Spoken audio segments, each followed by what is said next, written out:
Good morning students, मैं नितिन चौरसिया एक बार फिर से आपका स्वागत करता हूं हमारे इस चैनल में घर से स्टडी में। आज हम लोग आपके साथ डिस्कस करने वाले हैं वो क्वेश्चंस प्रीवियस ईयर्स में जो क्वेश्चंस आ चुके हैं या फिर जिनके चांसेस सबसे ज्यादा होते हैं आने के, वो क्वेश्चंस हम लोग इस वीडियो लेक्चर में डिस्कस करेंगे।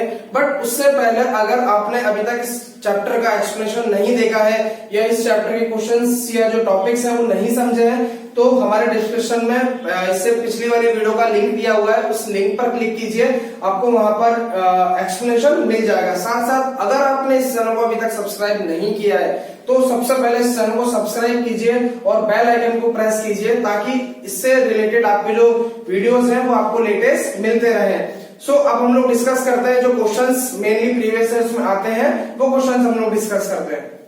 स्टूडेंट्स, हम लोग उन क्वेश्चंस को सॉल्व करने से पहले हम लोग आपके लिए एक एमसीक्यू सीरीज लेकर आए हैं जिसमें हम लोग आपको वो क्वेश्चंस प्रोवाइड कराएंगे जो प्रीवियसली या फिर नेक्स्ट आने के चांसेस होते हैं क्वेश्चंस पेपर्स में एमसीक्यू क्वेश्चन। बिकॉज हमारा बहुत सिली मिस्टेक या बहुत छोटी मिस्टेक्स के कारण हमारे जो एमसीक्यू क्वेश्चंस होते हैं वो गलत हो जाते हैं, जिससे हमारा जो मार्क्स डिडक्शन है वो बहुत ज्यादा होता है और हमारे इससे मार्क्स बहुत ज्यादा कम आते हैं। इसीलिए हम लोगों को उन एमसीक्यू क्वेश्चंस पे भी उतना ही फोकस करना है जितना सब्जेक्टिव क्वेश्चंस पे हम लोग फोकस करते हैं। तो उसके लिए हम लोग आपके लिए कुछ इंपॉर्टेंट एमसीक्यू क्वेश्चंस स्टार्टिंग में भी लेकर आए हैं। आप इसका स्क्रीनशॉट ले लीजिए, आप इसको आपकी साइड से एक्सप्लेन करने की कोशिश कीजिए, आप इनको एक्सप्लेन करें, इनको समझें कैसे बहुत कम समय में आप इनको सॉल्व कर सकते हैं। अगर आपको कोई दिक्कत आती है, इनके आंसर अगर आपको बताने हैं तो आप कमेंट सेक्शन में इनके आंसर हमें बता दीजिए। नेक्स्ट वीडियो लेक्चर में हम इन क्वेश्चंस को ब्रीफली एक्सप्लेन करेंगे और आपको समझाएंगे कितना कम समय लेके हम लोग इन क्वेश्चंस को इजीली एक्सप्लेन कर सकते हैं, राइट। और इसी के साथ साथ अगर आपको और क्वेश्चंस और एमसीक्यू क्वेश्चंस का सीरीज चाहिए तो आप लिंक दिया हुआ है डिस्क्रिप्शन में, आप उस लिंक पे जाके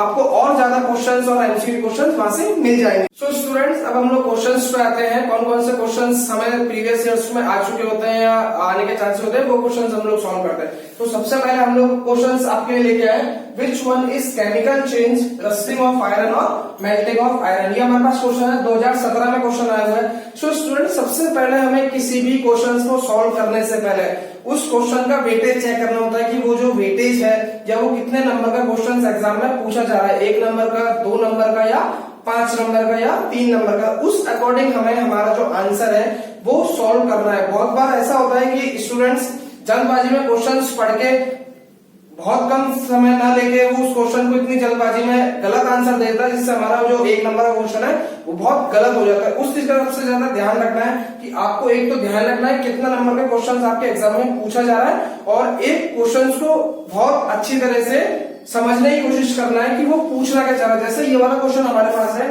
ये है which one is a chemical change. Chemical change क्या होता है स्टूडेंट्स? केमिकल चेंज वो होता है जिसमें कोई भी सब्सटेंस है वो रिएक्टेंट में उसकी जो प्रॉपर्टीज है अगर हम उसको रिएक्ट कराते हैं तो जो उसकी प्रॉपर्टीज है प्रोडक्ट में वो टोटली उससे डिफरेंट होगी, वो क्या कहलाते हैं? Chemical change. हम वापस क्वेश्चंस पे आते हैं। क्वेश्चन में हमारा क्या पूछ रहा है, इन दोनों में से केमिकल चेंज क्या है। जैसे ये रस्टिंग ऑफ आयरन है, ये हमारा रस्टिंग ऑफ आयरन और मेल्टिंग ऑफ आयरन, तो इन दोनों में से केमिकल चेंज क्या है? रस्टिंग ऑफ आयरन में क्या होता है, जो लोहे में अगर उसमें जंग लगी तो वो वापस सेम एज इट इज उसकी जो प्रॉपर्टीज है वो चेंज हो जाती है। और दूसरा ऑप्शन क्या है, melting of iron. Melting of iron में अगर आप आयरन को मेल्ट करते हो तो उसकी प्रॉपर्टीज तो वही रहती है बट उसकी जो शेप है वो चेंज हो जाती है। तो इसके हिसाब से आपका आंसर क्या होगा, केमिकल चेंज क्या है?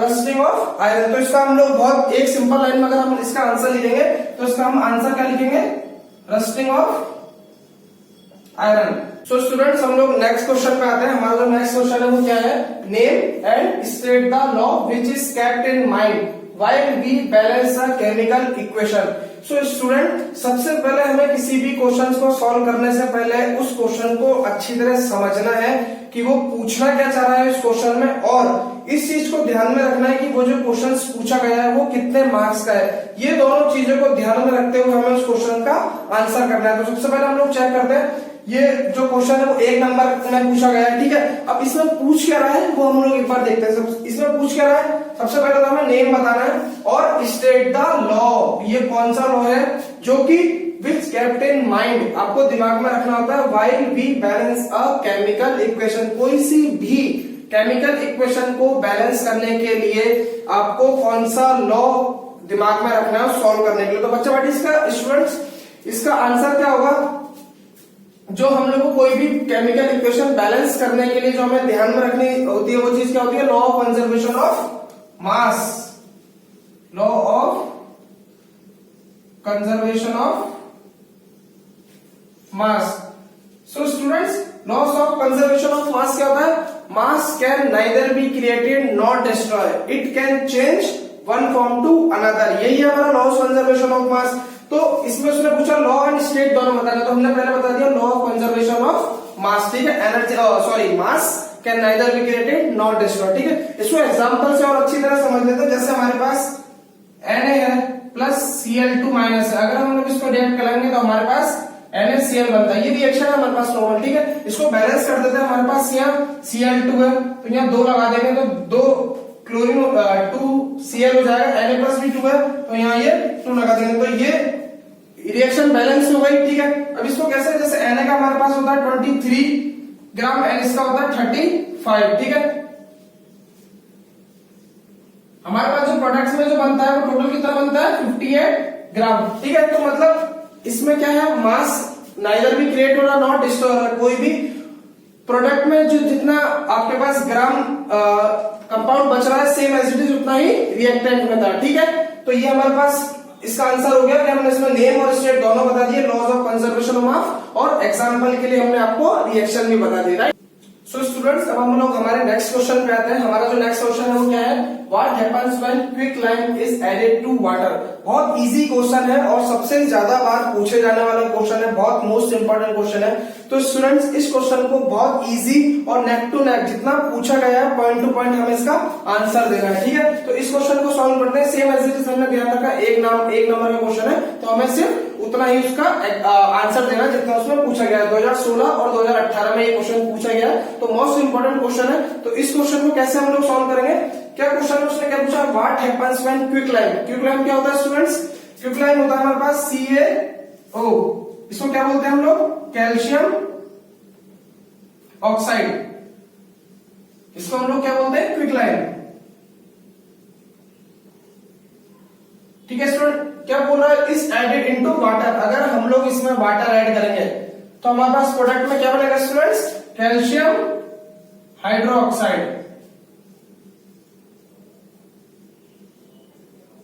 Calcium hydroxide. स्टूडेंट्स, ये जो कैल्शियम हाइड्रोक्साइड बना है इसको हम लोग क्या बोलते हैं? स्लैगलाइम। स्टूडेंट्स, आपने एक चीज और देखी होगी, जैसा ये क्वेश्चन आया हुआ है सेम एज इट इज, इस क्वेश्चन में क्या पूछ रहा है? What happens when quicklime is added. Questions बहुत डिफरेंट तरीके से पूछे जा सकते हैं। आपको सेम ये रिएक्शन भी पूछी जा सकती है।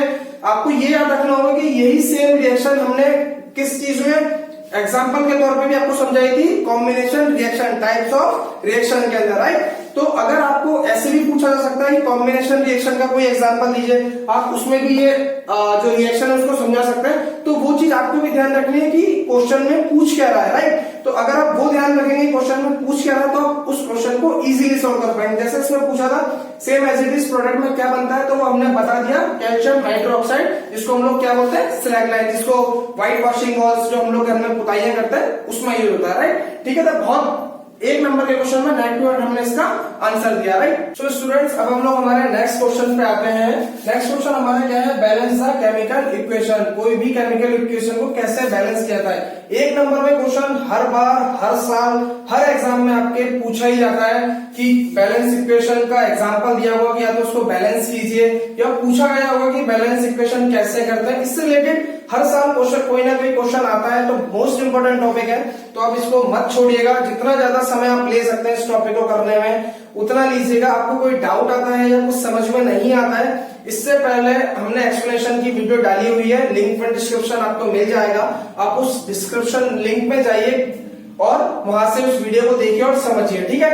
इसी के साथ साथ हम लोग वापस हमारे क्वेश्चन पे आते हैं। क्या बोला है? बैलेंस, ये जो इक्वेशन हमारी दी हुई है NaOH प्लस H2SO4, प्रोडक्ट में हमारे पास है Na2SO4 प्लस H2O। इस रिएक्शन को बैलेंस करने के लिए हमें क्या चेक करना है? नंबर ऑफ एटम्स रिएक्टेंट्स में उतने ही नंबर ऑफ एटम्स प्रोडक्ट होने चाहिए, ठीक है। तो एक बार बैलेंस करते हैं बहुत इजीली। यहाँ पर Na कितने हैं, सिंगल है, यहाँ पर Na कितना है हमारे पास 2, तो यहाँ पे हम क्या लगा देंगे, सबसे पहले 2, तो हमारे पास 2 एटम Na के हो गए, यहाँ पर भी 2 हो गए, तो ठीक है ये बैलेंस है। इसके बाद हमारे पास OH कितना है यहाँ पर सॉरी हाइड्रोजन कितना है हमारे पास, यहाँ 1 है और यहाँ पे 2 लगा है, तो ये 2 हाइड्रोजन यहाँ पर हो गए और 2 हाइड्रोजन यहाँ पर है, ठीक है, तो कितने हो गए, 4 हाइड्रोजन हो गए। हमारे पास यहाँ कितना है, 2 ही हाइड्रोजन है, तो हम लोग इसको बैलेंस करते हैं, तो 2 हाइड्रोजन है, 2 और लगा देंगे तो हमारे पास कितना हो जाएंगे, 4 2 जा 8 सॉरी 2 2 जा 4 हाइड्रोजन हमारे पास यहाँ होगा, 4 हाइड्रोजन ही हमारे पास यहाँ आते, ठीक है। इसके बाद अब हम लोग किस पे आते हैं, SO4 पे। SO4 यहाँ पर हमारे पास 1 है, यहाँ पर भी SO4 है, सिंगल है, दोनों जगह बराबर है, ठीक है। नेक्स्ट हम लोग अब आते हैं ऑक्सीजन पे, ऑक्सीजन को बैलेंस करते हैं। ऑक्सीजन कितना है यहाँ पे, O4 है, 4 ऑक्सीजन यहाँ है और 2 ऑक्सीजन यहाँ है, टोटल ऑक्सीजन कितने हुए, 6 ऑक्सीजन, ठीक है। यहाँ पर कितना ऑक्सीजन आ रहा है हमारे पास, यहाँ पर 1 ऑक्सीजन है, यहाँ पर 4 ऑक्सीजन है, नहीं यहाँ पर 4 ऑक्सीजन और यहाँ पर 2 ऑक्सीजन है, ठीक है। तो यहाँ पर कितने हुए, 6 ऑक्सीजन, यहाँ पर हमारे पास कितने थे, 6 ऑक्सीजन, ठीक है। तो ये जो बैलेंस है ये पूरी इक्वेशन बैलेंस है, ठीक है। आप सारे जो एटम्स हैं उनको चेक कर सकते हैं नंबर ऑफ रिएक्टेंट्स और नंबर ऑफ प्रोडक्ट्स में जाके, ठीक है। तो ये जो रिएक्शन है हमारी फुली बैलेंस्ड है। सो स्टूडेंट्स, हम लोग ऐसे ही क्वेश्चंस आपके लिए और लेके आते रहेंगे, एमसीक्यू सीरीज आपके लिए लेके आते रहेंगे। तो उसके लिए अगर आपने अभी तक हमारा चैनल सब्सक्राइब नहीं किया है तो सबसे पहले जाके उस चैनल को सब्सक्राइब कीजिए और बेल आइकन को प्रेस कीजिए, ताकि लेटेस्ट जो वीडियो हमारे द्वारा अपलोड की जाएगी वो आपको उसके नोटिफिकेशन मिल सके, ठीक है। इसके साथ साथ हम लोग आपको सीरीज एमसीक्यू जो सीरीज है वो भी आपको देंगे, डिस्क्रिप्शन बॉक्स में आपको लिंक प्रोवाइड किया जाएगा, उसमें आपको एमसीक्यू क्वेश्चंस और मिल जाएंगे। और ध्यान रखिएगा, हमने वीडियो के स्टार्ट में कुछ एमसीक्यू क्वेश्चंस आपको दिए थे क्वेश्चन सॉल्व करने के लिए, तो आप उन क्वेश्चन को सॉल्व कीजिए, उनके आंसर जो है कमेंट बॉक्स में आप लिखिए। साथ साथ हम जो नेक्स्ट वीडियो लेक्चर है उसमें हम लोग वो क्वेश्चन डिस्कस करेंगे और उनका आंसर हम लोग आपके साथ शेयर करेंगे, ठीक है। तो आप लोग वीडियो शेयर कीजिए, लाइक कीजिए और अपने फ्रेंड्स को भी इन वीडियोस के बारे में बताइए। Thank you so much.